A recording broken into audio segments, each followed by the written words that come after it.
काला साया। यूं तो बनारस घाट अपनी खूबसूरती के लिए बहुत प्रचलित है, पर घाट के किनारे कई राज लिए बैठे हैं। ये कहानी शुरू होती है बनारस के घाट के पास बने ममता निवास से, जहां प्रिया लाल जोड़े में ममता के घर उसकी बहू बनकर आती है।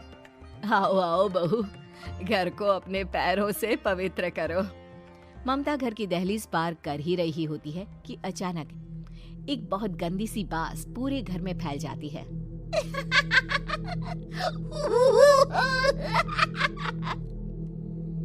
ये बदबू और ये आवाजें, ये कौन हंस रहा है माँ? अब ये पड़ोसी ना हमारे थोड़े अलग से है। कहाँ हम शाकाहारी और ये मांस मच्छी खाने वाले। छोड़, तू ध्यान मत दे और गृह प्रवेश कर। और हाँ बहू, अपनी सास की एक बात हमेशा याद रखना, इन पड़ोसियों से तो कभी बात नहीं करेगी। अच्छे लोग नहीं है ये। अपनी सास की ये बात मानेगी ना बेटा? हाँ माँ, जो आपकी मर्जी, मैं उनसे बात नहीं करूंगी। अगले दिन प्रिया अपनी पहली रसोई बनाने रसोई घर में जाती है। ये छोकी बात तो नाक में जा रही है। एक काम करती हूँ, खिड़की खोल देती हूँ। प्रिया खिड़की खोलने जाती है। इतने जाले, लगता है इस खिड़की को कभी खोला ही नहीं गया। पर ऐसा क्यों? ओह, नॉन वेज की स्मेल आती होगी ना। 2 मिनट के लिए खोल लेती हूँ, फिर बंद कर दूंगी। प्रिया खिड़की खोलती है। खिड़की खोलते ही उसकी नजर सामने वाले घर की खिड़की पर पड़ती है, जहाँ एक लड़की खड़ी होती है, हाथों में मेहंदी, लाल रंग की साड़ी, बिल्कुल सजी धजी, मानो प्रिया की तरह ही वो भी नई नवेली बहू हो। वो प्रिया को देखकर मुस्कुराती है। हे भगवान, माँ ने तो इनसे बात करने को मना किया था। प्रिया फौरन ही खिड़की बंद कर देती है और तवे पर चढ़े रोटी की ओर देखने लगती है, पर वहाँ रोटी न होकर मछली पड़ी होती है। ये क्या? पहली ही रसोई में इतनी बड़ी गलती। हे भगवान, अब मैं क्या करूं?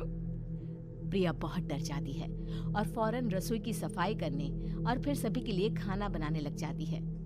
जब वो सबको खाना परोसती है, सब तो ठीक है, मैं बेकार में चिंता कर रही थी। हे भगवान, ऐसे ही बस अपनी कृपा बनाए रखना। रात के वक्त जब सब सो रहे होते हैं, तब प्रिया को पायल की आवाज सुनाई देती है, जिससे उसकी आंख खुल जाती है। ये पायल की आवाज कहाँ से आ रही है? प्रिया उठकर उस आवाज के पीछे छत की सीढ़ियों तक जाती है। तभी उसे बच्चे के रोने की आवाज आती है। प्रिया छत पर जाती है तो क्या देखती है? वही लाल साड़ी वाली लड़की अपनी गोद में एक नवजात बच्चे को घुमा घुमा कर सुला रही है। तभी प्रिया की नजर उसके पेट पर पड़ती है। ओह गॉड, ये तो प्रेग्नेंट भी है। सुनिए, बच्चा सो नहीं रहा है क्या? मैं कुछ मदद करूं? नहीं नहीं, आपके घर वालों को अच्छा नहीं लगेगा, मैं संभाल लूंगी। स्नेहा की गोद से बच्चा हाथ मारकर प्रिया की गोद में आने को छटपटाने लगता है। दोनों घर अगल बगल में बने होने के कारण प्रिया उस बच्चे को गोद में ले लेती है। प्रिया के पास आते ही वो सो जाता है। बच्चे का वो स्पर्श रात भर प्रिया भूल नहीं पाती और अगली सुबह वो छत पर कपड़े सुखा रही होती है। तभी उसे एक औरत इशारा करके बुलाती है। स्नेहा कह रही थी बाबू तुम्हारी गोद में आते ही सो गया। मैं गौरी, स्नेहा की माँ हूँ। बहू, घर आना, बाबू को खिला भी लेना। शाम को जब घर पर कोई नहीं रहता, बच्चे से मिलने के लिए प्रिया छिपकर अपनी पड़ोसन के घर चली जाती है और कुछ देर बच्चे को खिलाकर वापस लौट आती है। इसके कुछ दिन बाद ही प्रिया को पता चलता है कि वो माँ बनने वाली है। ममता की खुशी का ठिकाना नहीं रहता।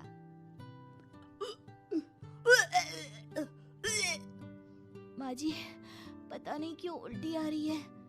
प्रिया भागती हुई वॉशरूम में जाती है तो हरे और लाल रंग की उल्टी करती है। उस उल्टी में से कीड़े निकलते हैं। ये क्या? खून और ये कीड़े! माँ! माँ! प्रिया की आवाज सुनकर ममता दौड़ कर आती है, पर बेसिन में कुछ नहीं होता। प्रिया हक्की बक्की रह जाती है। ये सब क्या हो रहा है? प्रिया घबरा जाती है और अपने कमरे में जाकर सो जाती है। डर के कारण वो इतनी थक जाती है कि उसकी आंख लग जाती है। तब उसे ऐसा लगता है उसके पेट पर मानो कोई बैठा हुआ हो। कौन हो? प्रिया के पेट पर एक 5 महीने की बच्ची बैठी हुई थी, जो बुरी तरह जली हुई थी। माँ, तुम ही मुझे लाई ना अपने पेट में। मैं तुम्हारी माँ नहीं हूँ। कौन हो तुम? माँ, देखो मैं जल गई बुरी तरह से। 6 महीने पेट में रहने को भी मुझे नहीं मिला। सहला दो ना माँ। बचाओ, बचाओ, माँ! ममता दौड़कर कमरे में आती है। प्रिया की बातें सुनकर वो सब समझ जाती है। तू कहीं बगल वाले घर में तो नहीं जाकर आई ना बहू? मुझे माफ कर दो, मैं गई थी माँ। उस घर में सब मरे हुए हैं बहू।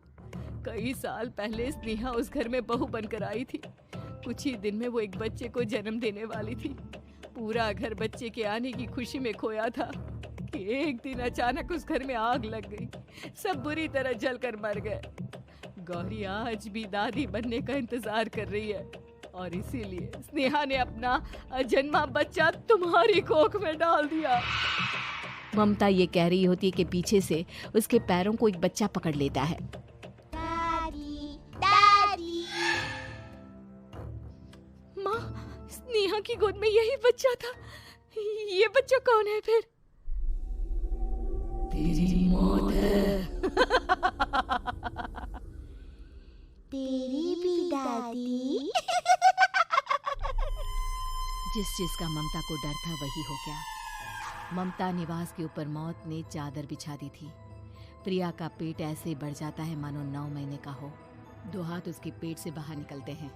बहू, संतोष को फोन कर, किसी पंडित जी को बुला बहू। प्रिया का पति भागता हुआ घर आता है। ये तो होना ही था माँ।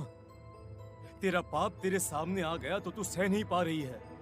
स्नेहा घर में आग लगी नहीं थी, माँ ने लगाई थी, प्रॉपर्टी की लालच में।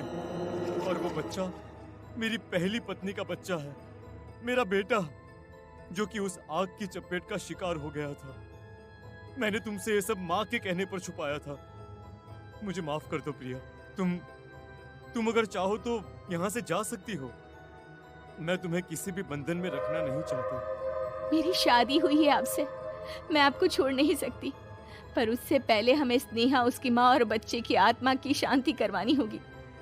संतोष और ममता गौरी के घर जाते हैं। अंदर सब कुछ जला हुआ होता है। जमीन पर जली हुई लाशें बिखरी हुई थी। ममता रो रो कर अपनी करने की माफी गौरी से मांगती है। प्रिया स्नेहा के घर वालों का अंतिम संस्कार करवा देती है और ममता निवास फिर से आत्माओं के साए से मुक्त हो जाता है।